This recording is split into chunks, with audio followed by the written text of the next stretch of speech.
कई बार ना आपने देखा होगा लोग कहते हैं कर्म ही पूजा है। क्या है? कर्म ही। गीता में यह बात लिखी है, कर्मण्येवाधिकारस्ते मा फलेषु कदाचन। तो कर्म कर परंतु फल की इच्छा ना कर, ऐसा गीता में भी लिखा है। अब यहां मेरे एक सवाल खड़ा होगा, फिर मैं वो उत्तर भी आपको दूं। कई बार ना डाउट हो जाता है आपके भीतर। एक बार हम दिल्ली गए तो वहां एक बहन ने हमें अपने घर बुलाया। बहन ने तो हमें बढ़िया बुलाया बिठाया, पर उनका मन मिल नहीं रहा था। उनकी माँ ने हमें बुलाया था।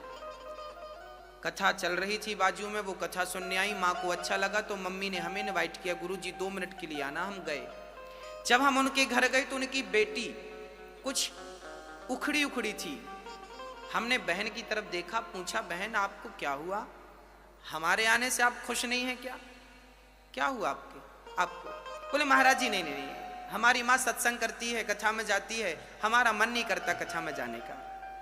हमने कहा लो, मम्मी कथा में जाती है, बिटिया तुम क्यों नहीं जाती हो कथा में? बोले गुरुजी मैं कथा में विश्वास बिल्कुल नहीं रखती। मैंने कहा फिर कहां रखती हो? बोले मैं कर्म में विश्वास रखती हूं, कर्म करती हूं। कर्म करो बस, कर्म ही पूजा है। अब मैंने सोचा कि इसकी अज्ञान की आंखें बंद कर दूं और ज्ञान की आंखें। तब मैंने उस बेटी को अपने सामने चेयर पे बिठाया। मैंने कहा 5 मिनट का मुझे समय दो और तुम यहां बैठ जाओ। अब वो बैठ गई मेरे सामने। अब हमने उस लड़की से कहा कि आप कहती हो कर्म ही पूजा है।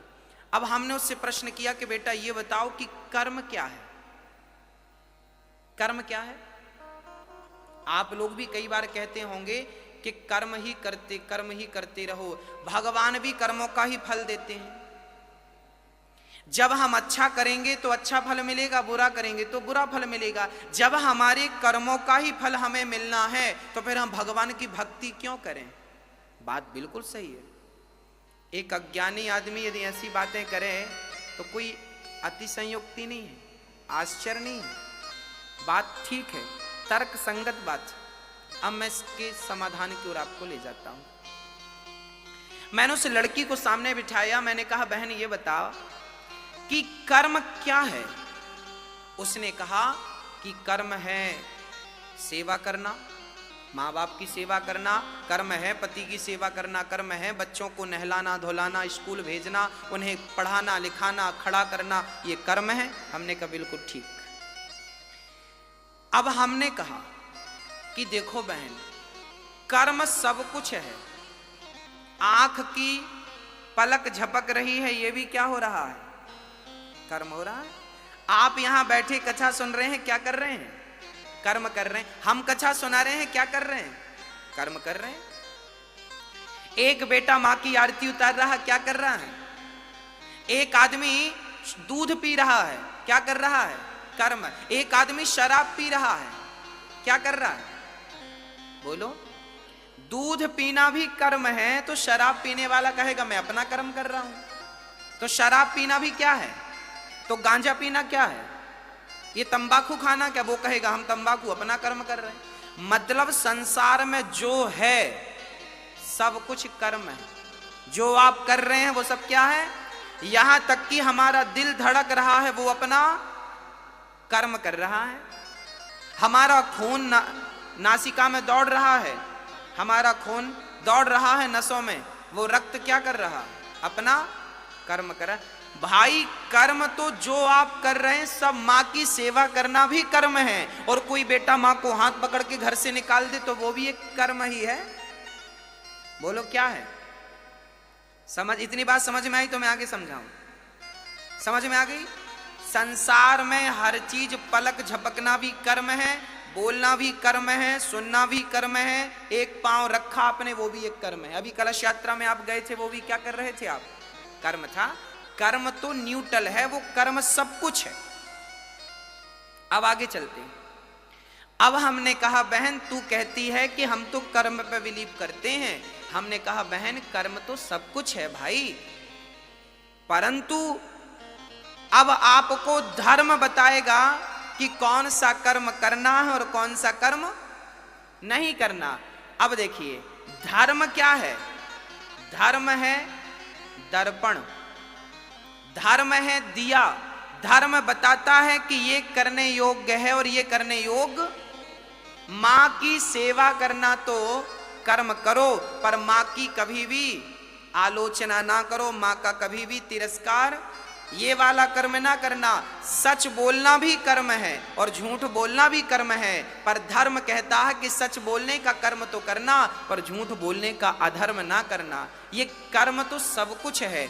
अब आपको डिसाइड ये करना है कि कौन सा कर्म करने योग्य है। शास्त्र यही तो कहते हैं, वेद यही तो बताते हैं कि क्या करने योग्य है और क्या करने योग्य नहीं है। चलिए आपको और डीपली समझाते हैं।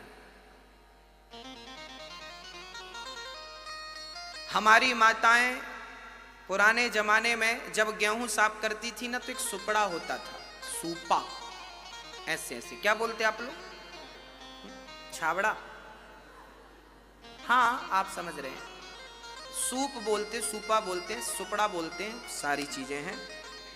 वो क्या होता है मेरी माँ, उससे ना हमारी माताएं गेहूं डालती हैं उसमें और साफ करती हैं। उसमें से क्या करती हैं, मिट्टी मिट्टी अलग हो जाती है, भूसी अलग हो जाती है। जैसे गेहूं जब लिया था सुपड़े में तो गंदा था, पर साफ करने के लिए सुपड़े को हिलाया तो साफ हो गया। ऐसे ही सारा कुछ कर्म है, पर जब धर्म का सुपड़ा आप लेकर उस कर्म को छानेंगे तो धर्म धर्म अलग हो जाएगा, अधर्म अधर्म अलग हो जाएगा, अच्छा अच्छा कर्म अलग होगा, बुरा बुरा कर्म। अब उसमें से क्या आपको करना और क्या आपको नहीं करना। अब आगे चलते हैं। अब प्रश्न ये खड़ा हो गया कि महाराज जी, जब अब गीता में और रामचरितमानस में लिखा है कि कोऊ ना काहू को सुख दुख कर दाता, निज कृत कर्म भोग सब भ्राता। ये रामचरितमानस में श्री लक्ष्मण जी निषाद राज को समझा रहे हैं कि कोऊ ना काहू को सुख दुख कर दाता। कोई किसी को सुख नहीं देता, कोई किसी को दुख नहीं देता।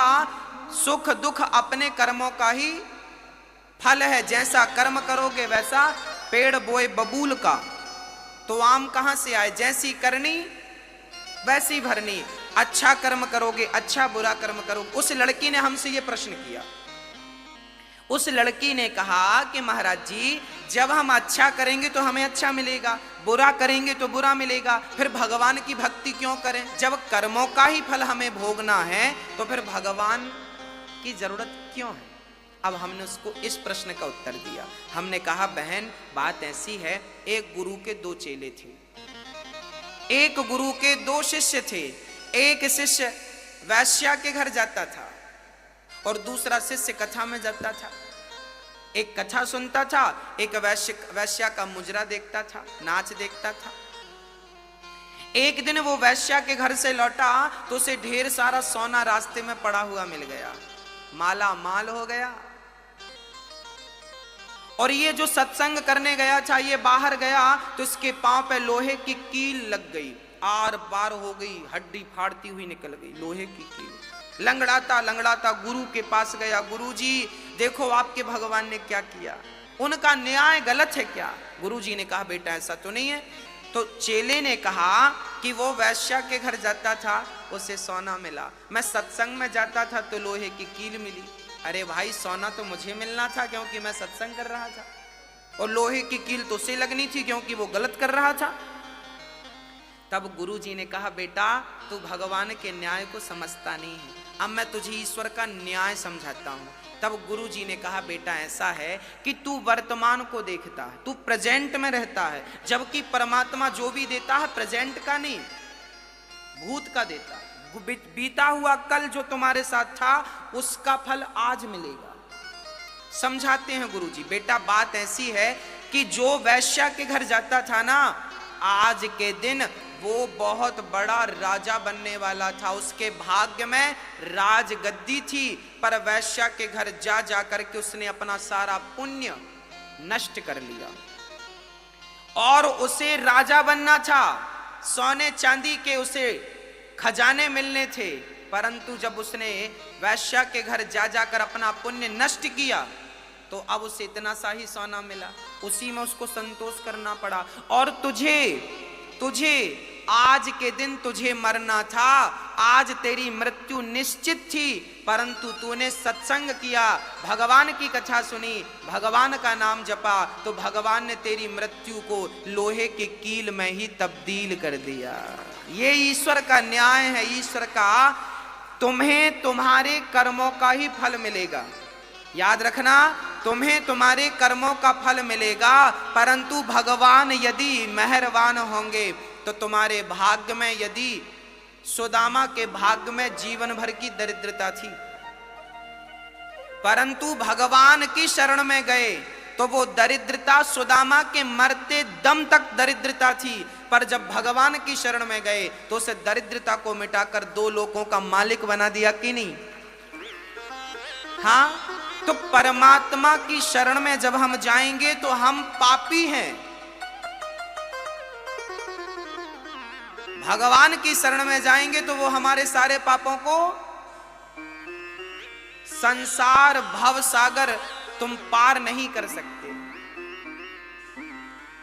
क्या होता है, मेरी माँ छोटे छोटे बच्चों को जब आप उंगली पकड़ के चलाते हैं ना, तो रास्ते में छोटे छोटे गड्ढे मिलते हैं। जब छोटे छोटे गड्ढे मिलते हैं तो मम्मी छोटे से बच्चे को क्या करती है? क्या करती है? गोद में लेती है और पार करा देती। गड्ढा पार हुआ तो फिर उतार देती है। जैसे माँ बच्चे को गड्ढा गोद में लेकर पार कराया, ऐसे भगवान की शरण में रहोगे तो भव सागर गोद में लेके पार करा देंगे, पता नहीं लगेगा कि कब पार हो गए। ये उनकी शरणागति में ही संभव है। हमारी और आपकी भक्ति में ताकत नहीं है कि हम उन्हें पा सकें। उनकी कृपा होगी तो उन्हें पाया जा सकता है, अन्यथा हम में ऐसी कोई खास बात, हम में कोई योग्यता नहीं है। ईश्वर को अकारण करुणा वरुणालय कहते हैं, जो अकारण करें। बिंदु जी महाराज लिखते हैं, न जाने कौन से गुण पर दयानिधि रीझ जाते हैं, यही सदग्रंथ कहते हैं और यही हरिभक्त गाते हैं। न जाने कौन से गुण पर दयानिधि रीझ जाते। इसलिए आप भी कर्म तो करिए, पर कर्म के साथ भगवान से जुड़े रहने में कोई नुकसान नहीं। कर्मों का फल तो मिलेगा, पर भगवान साथ में है तो तुम्हारे पक्ष में ही निर्णय होगा, बस ये मान लो। अर्जुन ने महाभारत लड़ा, क्या कृष्ण ने अर्जुन का गांडीव पकड़ के एक भी बाण चलाए? पूरे महाभारत में एक भी बाण चलाए क्या? पितामह भीष्म के सामने रथ का पहिया लेके दौड़े थे केवल एक बार बस। बाकी पूरे महाभारत में कृष्ण ने एक भी बाण किसी पर चलाए हो तो बताओ? नहीं चलाए ना। बिना बाण चलाए अर्जुन को क्या करते रहे? केवल मार्ग बताते रहे। कर्म तुझे ही करना पड़ेगा, पर तेरे कर्म के साथ जब गोविंद की कृपा जुड़ती है ना, तो कहते हैं ना, चलना तो एक पांव से भी होता है, पर दोनों पांव हो तो बात ही कुछ और है भक्तों। ऐसे पहला पांव है कर्म और दूसरा पांव है धर्म। तो कर्म भी ना छूटे और धर्म भी, दोनों। पक्षी को उड़ने के लिए एक पंख नहीं, 2 पंख चाहिए। हमारी भी जिंदगी में ये 2 पंख हैं, एक पंख है कर्म, दूसरा पंख है धर्म। इसलिए कर्म भी करो, पर किसके साथ रहकर करना है? किसके साथ रह के करना है? धर्म के साथ रहकर करना है, धर्म को नहीं छोड़ना। तो भगवान क्या करते हैं? तापत्रय विनाशाय दैहिक दैविक भौतिक तापा, दैहिक दैविक भौतिक तापा, राम राज्य का होना ही व्यापा, राम राज्य का होना ही व्यापा। 3 प्रकार के दुख हम सबके जीवन में होते हैं। कौन कौन से? दैहिक दैविक भौतिक। कोई तन दुखे, कोई मन दुखी, कोई धन बिन रहते उदास, थोड़े थोड़े सब दुखे, सुखी राम के दास। इस संसार में सब दुखिया हैं। सुखिया कौन? कौन सुखिया? बोले जो भगवान की शरण में है वो सुखी है। अच्छा, एक बात और समझिएगा। एक मछुआरा था, मछली पकड़ने गया। उसने जाल कई बार फेंके, पर एक चतुर मछली थी कि उसके जाल पे फंसी ही नहीं। वो मछली बड़ी चतुर थी। कैसी थी? वो मछली मछुआरे के पांव के पास रहती। मछुआरा जाल डालता तो दूर डालता, ऐसे। कहां जाल डालता? दूर। और मछली थी उसके पांव के पास, चरणों के पास। तो जो दूर मछलियां थी वो तो फंस गईं, पर जो चरणों में मछली थी वो नहीं फंसी। बस भक्तों, सीधी सी बात आप समझ गए होंगे कि जो भगवान से दूरियां बना के रखते हैं वो तो दुखों के जाल में फंस जाते हैं, पर जो भगवान के चरणों में रहते हैं दुख बाल भी वांका नहीं करता उनका।